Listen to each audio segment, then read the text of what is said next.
কোণে দেখা আলো নাটকের আগামী ২৫/১/২০২৫ তারিখের সম্ভাব্য পর্বে যা ঘটতে পারে তা নিচে দেওয়া হল।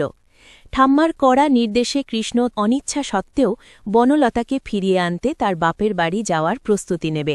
তবে বনলতা নিজের জেদে অটল থাকবে এবং কৃষ্ণকে স্পষ্ট জানিয়ে দেবে যে লাজোকে এই বাড়ি থেকে না সরালে সে কোনোভাবেই ফিরে আসবে না। কৃষ্ণের মনে লাজোর প্রতি এক অদ্ভুত মায়া কাজ করবে যা সে কাউকে বোঝাতে পারবে না। এদিকে বাড়িতে লাজো নিজের ওপর এক রাশ অপরাধ বোধ নিয়ে গুমড়ে কাঁদবে এবং ভাববে তার জন্যই আজ বনলতার সংসার ভাঙছে। কিঙ্কিনি এই সুযোগে অনুপমকে আবারও উস্কানি দেবে যাতে সে কৃষ্ণ ও লাজোর সম্পর্কের ওপর কড়া নজর রাখে। শ্বশুরবাড়িতে গিয়ে কৃষ্ণ যখন বনলতার জেদ দেখবে তখন তার মনে হবে যে বনলতা তাকে ভালোবাসে না, বরং নিজের আধিপত্য কায়েম করতে চায়। বনলতার মা কৃষ্ণকে অনেক কটু কথা শোনাবে যা কৃষ্ণের আত্মসম্মানে আঘাত করবে। কৃষ্ণ মনে মনে লাজোর সেই সহজ সরল সেবা এবং তার পছন্দ অপছন্দের গুরুত্ব দেওয়ার কথা ভাববে। লাজো নিজেকে সবার থেকে সরিয়ে রাখার চেষ্টা করলেও কৃষ্ণের জন্য তার মন বারবার ব্যাকুল হয়ে উঠবে।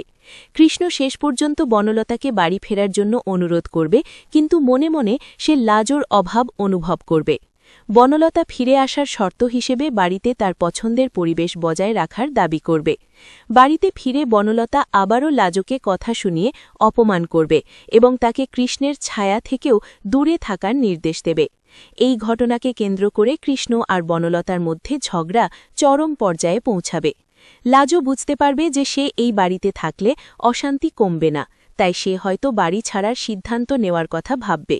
শেষ মুহূর্তে কৃষ্ণের মনে লাজোর প্রতি সেই অস্পৃশ্য ফিলিংস আরও স্পষ্ট হতে শুরু করবে, যা গল্পের মোড় ঘুরিয়ে দেবে।